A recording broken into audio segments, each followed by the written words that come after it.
Mandatory pride. In San Francisco, police officers and fire department and rescue personnel are required to honor the unofficial pride flag. This has not been voted on by the House or the Senate. This was created by an executive order by President Joe Biden. And yet here they have to wear white gloves as if honoring this flag like soldiers died to protect this flag. This is ridiculous. This flag does not represent our country. And it's actually wrapped up here. It's wrapped up in the American flag, tangling it all up, which is more symbolic than anything I could say.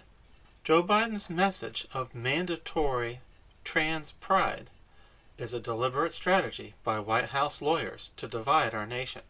Let's listen in on Biden's speech, which was really targeted to Florida Governor DeSantis. Bill, Kamala, Doug, our entire administration sees you for who you are, made in the image of God and deserving of dignity, respect, and support. But we know it's hard when there are those out there who don't see you and don't respect you. Anyone who does not agree with mandatory celebration of transgenders all over America's workplace, in schools, you are the enemy. For example, the onslaught of anti-transgender state laws attacking you and your families is simply wrong. Now this line here is a White House lawyer dream. The Biden White House issued a flurry of executive orders, and all across the nation, the order went out all over.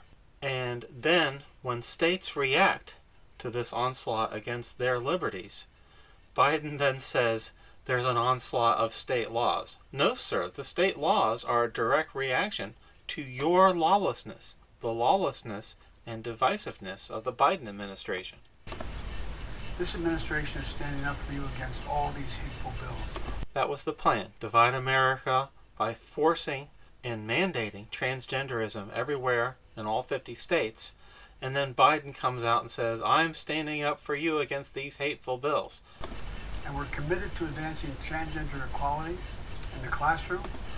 This is a deliberate plan by Democrat activist groups coordinated with White House lawyers who actually run the Biden administration to force this on an unwilling America. On the playing field, at work, in our military. These are not optional requirements. Joe Biden is not simply pushing acceptance. He's requiring that you applaud and celebrate it. And if you dare block this agenda being pushed on your children, you are the enemy, and you're a bad parent. And our housing and healthcare systems everywhere. Everywhere. He kind of lets the cat out of the bag here. Their agenda is to force this on America without a single vote in Congress. Simply everywhere. Simply everywhere. Thanks for spelling it out, Joe. You receive your orders from the White House lawyers, and now the rest of America have to receive our orders from White House lawyers who were unelected and yet control everything in our nation, seemingly. There is no pushback from Mitch McConnell and the Republicans in Congress, is there? Today, we're announcing even more steps. These are steps that were not debated in Congress, but ordered by executive fiat. But there's always more work to do to end the epidemic of violence against transgender women of color and girls of color. What is he talking about? The only violence is when transgender shooters shoot up Christian schools. To ensure transgender seniors can age with dignity. Caitlyn Jenner's aging with dignity. I don't see anyone hampering his or her ability. To finally pass the Bipartisan Equality Act. That's a complete lie. Everything he's forcing on this nation did not receive a single vote and was not debated in Congress because Joe Biden does not want senators and representatives debating the merits of such rules and mandates from Washington, D.C. He wants to order them without dissent and without discussion. To help transgender persons around the world live free from discrimination and violence. What? What authority does the United States, regardless of what laws we pass, have in enforcing rights for transgenders around the world? Did the transgenders in Afghanistan merit your attention, Mr. Biden? What about the women of color in Afghanistan. You abandoned them, sir, and you were very proud in doing so because you said you could blame it on your predecessor. Above all, to be there with you. To create a new oppressed victim group that will consistently vote Democrat. The parents of transgender children. Now here's the kicker, and this is something every parent in America should listen to. If this wasn't played for you by Republicans in Congress and by Republican presidential candidates, it should be. Pay attention to Biden's words here. Affirming your child's identity is one of the most powerful things you can do to keep them safe and healthy. So, putting your children on puberty-blocking drugs, which is intended for convicted child molesters, and ordering surgery for your children that is irreversible, keeps them safe and healthy. This turns the dictionary on its head. Nothing he said there is true. And the fact that he's telling parents they have to obey his mandates, this may sound familiar to you. Do you remember when Joe Biden first took office? What did he say about mask and vaccine mandates?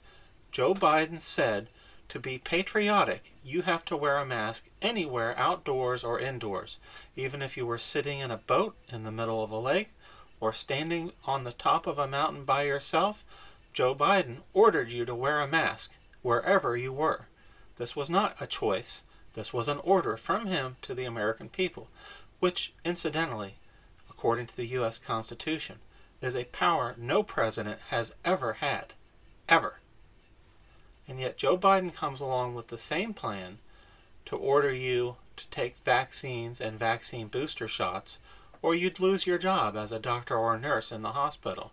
We begin with that vaccine mandate for healthcare workers that's about to go into effect. Beginning this Monday, all healthcare workers statewide must have at least one dose of the vaccine. Anyone without it risks losing their job. Joe Biden orders you to not only accept and tolerate transgenderism, you have to obey his mandates or lose your job. Who's struggling? Please know you're not alone. Parents and children alike, please ask for help.